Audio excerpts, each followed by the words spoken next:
अस्सलाम वालेकुम students, welcome to easy maths. आज जो हमने क्वेश्चन करना है वो हमने एक्सरसाइज 2.1 के क्वेश्चन नंबर 1 का पार्ट नंबर 4, 5 और 6 डिस्कस करेंगे हम। प्रीवियस वीडियो में हमने इसके फर्स्ट 3 पार्ट्स को काफ़ी डिटेल में डिस्कस किया था। तो चलते हैं अपने आज के सोल्यूशन की तरफ। हमने क्वेश्चंस को लेकर जाना है साइंटिफिक नोटेशन में, और हमने प्रीवियस वीडियो में भी डिस्कस किया था कि साइंटिफिक नोटेशन आपके पास इस तरह की दिखने वाली शक्ल होती है, जिसमें आपके पास फर्स्ट में कोई ना कोई एक नंबर होता है जिसको हमने कह लिया है कि वो लेट से ए होगा। यहाँ पर जो पावर होगी वो सेट ऑफ इंटीजर से बिलोंग करती होगी, और जो नंबर यहाँ शुरू में आना चाहिए वो 1 से लेके 9 तक के दरमियान का होना चाहिए। इसके अलावा हमने पढ़ा था कि अगर हम अपने डेसिमल को लेफ़्ट साइड पे मूव करवा रहे हैं तो हमारी जो एक्सपोनेंट है वो पॉजिटिव बनेगी, और अगर हम अपना डेसिमल राइट साइड पे मूव करवा रहे हैं तो हमारी एक्सपोनेंट क्या बनेगी, नेगेटिव बनेगी। ओके हो गया। तो चलते हैं अब अपने सोल्यूशन की तरफ। यहाँ पर हमारे पास डेसिमल दिया गया है यहाँ पर, और हमें पता है कि डेसिमल को मूव करवाने का रूल ये है कि डेसिमल से पहले एक वैल्यू बचनी चाहिए। तो बाज़ औक़ात स्टूडेंट्स गलती क्या करते हैं कि वो 0 और 9 के दरमियान ले आते हैं कि जी डेसिमल से पहले 0 बच रहे हैं। नहीं, डेसिमल से पहले 0 की वैल्यू नहीं होती है, उसके बाद भी 0 की कोई वैल्यू नहीं होती है। तो हमें यहाँ पर कोई ना कोई नंबर लेना होता है जो कि बचे आफ्टर डेसिमल। ठीक है, तो यहाँ पर अब हम देखें कि हमने यहाँ पर कितनी वैल्यूज़ जंप करवानी है। 0 पॉइंट जो ये ज़ीरोज़ हैं ये 6 ज़ीरोज़ हैं। ठीक है, 3 and 3 6 और 9। आप यहाँ पर देखें हम अपना डेसिमल शिफ्ट करवाने लगे हैं यहाँ पर। ठीक है, और आफ्टर डेसिमल हम 0 खुद से लगा सकते हैं, उससे कोई फ़र्क नहीं पड़ता है। ठीक है, तो हमने यहाँ पर 9.0 कर लिया इसको, और हमने वैल्यूज़ जंप कितनी की हैं, अंडर द एरो साइन हमारे पास कितनी वैल्यूज़ कवर हो रही हैं, 6 और 6 के अलावा ये जो 9 है वो खुद 7th वैल्यू है। तो यहाँ पर हमारे पास जो एक्सपोनेंट है वो क्या बनेगा, 7 बनेगा। और आप देखें कि हमने अपने एक्सपोनेंट को राइट साइड पे मूव करवाया है, तो हमारे पास एक्सपोनेंट क्या आएगा, नेगेटिव आएगा। ठीक है, और आप यहाँ पे क्या लिखेंगे, move decimal point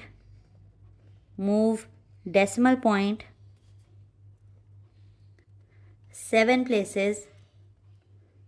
places to the right. ये सेंटेंस लिखना है ना आपके लिए बहुत इंपॉर्टेंट है कि जब आप क्वेश्चंस को सॉल्व कर रहे हो और आपको कोई कन्फ्यूजन हो, तो जो ये स्टेटमेंट आपने लिखी हुई है इससे आप अपने आप को बता रहे हैं कि हमने जो एक्सपोनेंट है वो 7 प्लेसेस जंप करवा कर राइट साइड पे लेके गए हैं। ठीक हो गया। तो अब आप ये वाला क्वेश्चन देखें, क्वेश्चन नंबर 5। क्वेश्चन नंबर 5 के अंदर उसने हमें कहा है कि 73 मल्टीप्लाई हो रहा है 10 to the raised power 3 के। अब जो स्टूडेंट्स हैं वो देख कर कहेंगे कि ये तो ऑलरेडी साइंटिफिक नोटेशन में है, हमने इसको मज़ीद साइंटिफिक नोटेशन में क्यों करना है। तो यहाँ पर देखें, मैंने आपको लेक्चर के स्टार्ट में बताया कि यहाँ पे जो वैल्यू ए है उसकी रेंज होनी चाहिए 1 से लेके 9 तक। अब ये देखें 73 तो 1 से लेके 9 के दरमियान में नहीं आता है। ठीक है, तो बाय डिफ़ॉल्ट हमारा जो डेसिमल है, यानी कि जो रूल है डेसिमल का, वो ये है कि बिफोर डेसिमल आपके पास कितनी वैल्यूज़ बचनी चाहिए, एक वैल्यू बचनी चाहिए। यहाँ पर तो ये जो डेसिमल यहाँ पर दिख रहा है हमें, जो बाय डिफ़ॉल्ट हर वैल्यू के आखिर में होता है, उसको तो यहाँ सेंटर में होना चाहिए था। तो अब हमने इसको इस वजह से जो है वो सही वाली साइंटिफिक नोटेशन में कन्वर्ट करना है। हम क्या कराने लगे हैं, ये जो लास्ट पे डेसिमल इसको शिफ्ट करवाने लगे हैं यहाँ सेंटर में। मल्टीप्लाई 10 की पावर 3 वैसे ही रहेगा, 7.3 बन जाएगा ये। और कितनी वैल्यूज़ जंप हुई हैं, 1 वैल्यू जंप हुई है। ठीक है, और ये वाला 10 रेज़ टू पावर 3 वैसे ही आ जाएगा। ये वो 10 रेज़ टू पावर 1 है जो कि वैल्यू को जंप कराने की वजह से आया, और ये क्वेश्चन का अपना है। ठीक है, और आप देखें कि हम लेफ्ट साइड पे मूव कर रहे हैं तो हमारा डेसिमल भी पॉजिटिव आया है। अब यहाँ पे आपको एक लॉ ऑफ इंडिसेस आपने चैप्टर नंबर 1 के अंदर पढ़ा हुआ है, क्लास 9th की बुक के अंदर, कि जब बेसिस सेम हों और पावर्स डिफरेंट हों और वो बेसिस आपस में मल्टीप्लाई हो रही होती हैं, तो जो पावर्स हैं वो क्या हो जाती हैं, ऐड हो जाती हैं। ठीक है, तो यहाँ पे देखें 10 और 10 मल्टीप्लाई हो रहे हैं, बेसिस सेम है इनकी, तो पावर्स क्या हो जाएंगी, ऐड हो जाएंगी। तो 7.3 multiply by 10 raise to power 1 + 3 बन जाएगा ये। और यहाँ पर आप क्या लिखेंगे, 7.3 10 रेज़ टू पावर 4 लिखेंगे। तो हमने डेसिमल मूव कितनी प्लेसेस करवाया है साइंटिफिक नोटेशन में जाने के लिए, हमने यहाँ पर 1 प्लेस को मूव करवाया है, लेकिन जो फाइनल आंसर बना है हमारे पास वो 4 बना है। तो यहाँ पर हमें इस वाले स्टेप में लिखना चाहिए था कि move the decimal point 1 place to the left, कि हमने डेसिमल पॉइंट को कहाँ पे शिफ्ट करवाया है, लेफ़्ट साइड पे करवाया है, 1 प्लेस शिफ्ट करवाया है टू द लेफ़्ट। ठीक है, और लेफ़्ट साइड पे हमारे पास जो एक्सपोनेंट है वो क्या बनता है, पॉजिटिव बनता है। और जो लास्ट पार्ट है इस क्वेश्चन का वो है हमारे पास, जो हमारे पास 6th पार्ट है वो है हमारे पास 0.65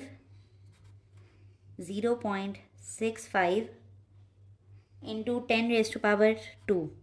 अगेन जो स्टूडेंट है वो ये देखकर कहेगा कि ये तो ऑलरेडी साइंटिफिक नोटेशन में है, तो मुझे क्या ही ज़रूरत है इसको साइंटिफिक नोटेशन में कन्वर्ट करने के लिए। लेकिन फिर वही बात है कि जो डेसिमल है वो एक वैल्यू उससे पहले मौजूद होनी चाहिए। तो यहाँ पर तो इससे पहले 0 है और मैंने आपको कहा है कि 0 नहीं होना चाहिए, एक वैल्यू होनी चाहिए। तो इसे 6 और 5 के दरमियान में होना चाहिए था, जो सही तरीका है। तो हम क्या लिखेंगे कि 0.65 और जो डेसिमल है हमारा वो सेंटर में होना चाहिए। और ये जो सवाल की 10⁻² है उसको वैसे ही लिखेंगे हम। तो हमने डेसिमल कहाँ पे मूव करवाना है, इनके दरमियान में। तो ये क्या बन जाएगा, 6.5 बन जाएगा। और हमने कितनी वैल्यूज़ जंप की हैं, 1 वैल्यू जंप की है। और लेकिन की हमने जो है वो राइट साइड पे, और राइट साइड पे पावर क्या बनती है, नेगेटिव बनती है।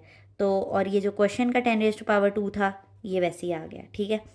और अभी मैंने आपको लॉ ऑफ इंडिसेस रेफ़र करके बताया है कि जब किसी नंबर के ऊपर कोई दो बेसिस सेम के साथ क्वेश्चन हो और वो दोनों मल्टीप्लाई हो रहे हों तो उनकी पावर्स क्या हो जाती हैं, ऐड हो जाती हैं, पावर्स ऐड हो जाती हैं। तो हमारे पास ये क्या बनेगा, 6.5 multiply by 10⁻⁻1 +2 plus minus minus होगा और 2 में से 1 जाएंगे तो आपके पास क्या आ जाएगा, 1 आ जाएगा। और बड़ी वैल्यू का साइन भी पॉजिटिव ही आ जाएगा, ठीक है। और आपने यहाँ पर कितनी वैल्यूज़ जंप करी हैं, move the decimal point, move the decimal point. हमने यहाँ पर डेसिमल पॉइंट को अभी भी 1 प्लेस ही शिफ्ट करवाया है, लेकिन अब हमने राइट साइड पे कराया है। Move the decimal point 1 place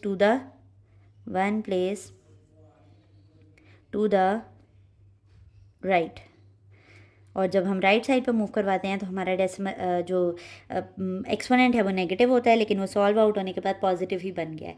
तो ये थी हमारी एक्सरसाइज 2.1 से रिलेटेड जो हमने इसके 6 पार्ट्स कवर किए हैं।